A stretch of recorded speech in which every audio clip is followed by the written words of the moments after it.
নন্দীগ্রাম থেকে এই পুরনো মামলায় নতুন করে অর্থাৎ রিওপেন করার হুঁশিয়ারি দিলেন শুভেন্দু অধিকারী।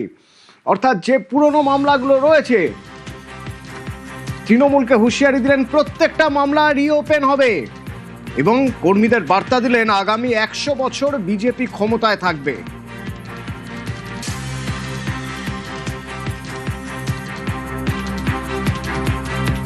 শান্তি বজায় রাখতে হবে। কুকুর মানুষের পায়ে কামড়ায়, মানুষ কখনো কুকুরের পায়ে কামড়ায় না। আমি বলবো হাতে আইন কেউ নেবেন না। আগামী বিজেপি সরকার ভারতীয় ন্যায় সংহিতা অনুযায়ী, বিএনএস অনুযায়ী প্রত্যেকটা মামলাকে রিওপেন করবে। আমরা ব্যবস্থা নেব।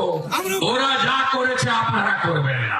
আমরা এমন ভালো কাজ করব 100 বছর বিজেপি থাকবে।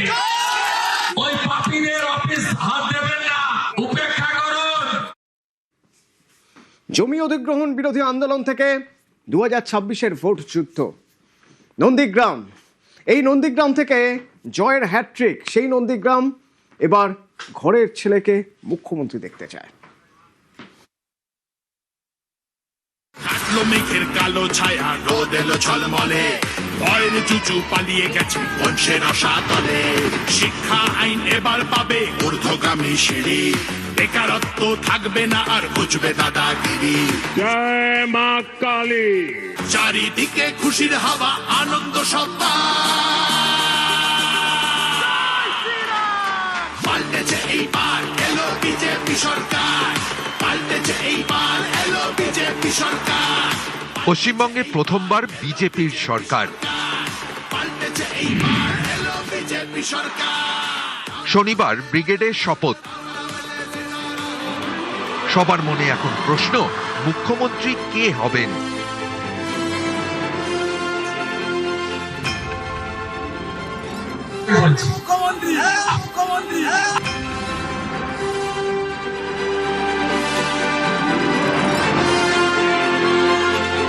নন্দীগ্রাম আন্দোলনের অন্যতম মুখ ছিলেন শুভেন্দু অধিকারী। তার জন্যই আজকের মমতা মুখ্যমন্ত্রী হয়েছে।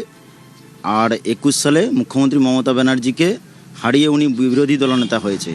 তো যদি কেউ মুখ্যমন্ত্রী পদপ্রার্থী বিজেপির থেকে হয়, সেটা হচ্ছে যে আমরা চাইব শুভেন্দু অধিকারীকে, কারণ উনি হচ্ছে মুখ্যমন্ত্রীর যোগ্যতম লোক।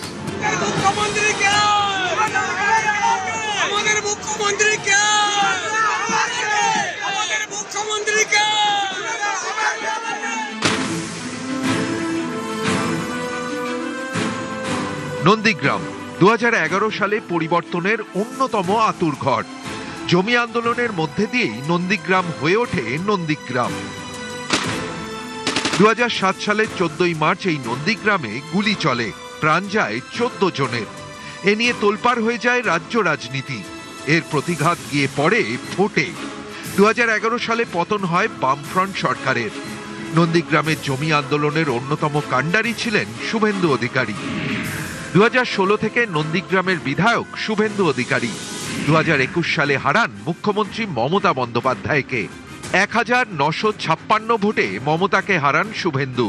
এবারও নন্দীগ্রামে শুভেন্দুর জয়। 9665 ভোটে শুভেন্দু অধিকারীর কাছে হেরেছেন তৃণমূলের পবিত্র কর। নন্দীগ্রাম এবার চাইছে ঘরের ছেলেই মুখ্যমন্ত্রী হন। মেদিনীপুরের ছেলে, নন্দীগ্রামের ভূমিপুত্র, দাদাকেই আমরা মুখ্যমন্ত্রী হিসাবে দেখতে চাই। শ্যামাপ্রসাদ মুখার্জির মাটিতে প্রথম বিজেপি সরকার হচ্ছে।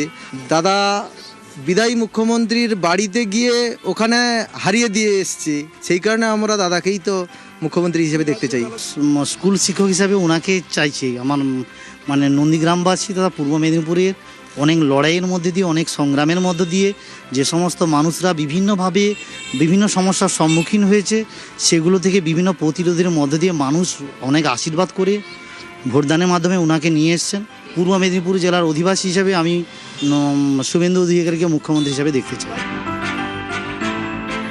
এর আগে পূর্ব মেদিনীপুর থেকে একজনই মুখ্যমন্ত্রী হয়েছেন, তমলুকের অজয় মুখোপাধ্যায়।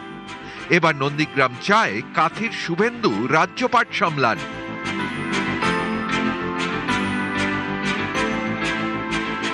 আমার পার্টির কেন্দ্রীয় নেতারা যেটা ঠিক করে সেটাই হবে। আমার মতামত দেওয়ার থাকলে তাদের কাছেই দেব।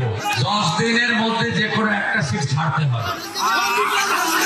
আমি বলি, আমি ভবানীপুর এবং নন্দীগ্রাম দুটোই বলছি, আমি আমার কর্তব্য থেকে কিন্তু সরে যাব। আমি দুটোকেই বলছি, বাকিটা আমার হাতে নয়। আমার কেন্দ্রীয় নেতারা যে সিদ্ধান্ত নেবে, আমি খুব ডিসিপ্লিন ছোটবেলা থেকে, সবটা একা সিদ্ধান্ত নেওয়া যায় না।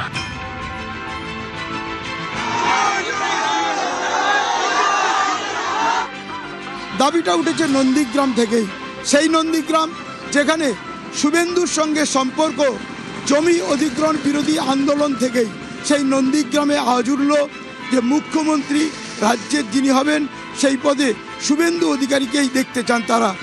ক্যামেরায় রাজীবের সঙ্গে সুজিত ভৌমিক, নিউজ 18 বাংলা।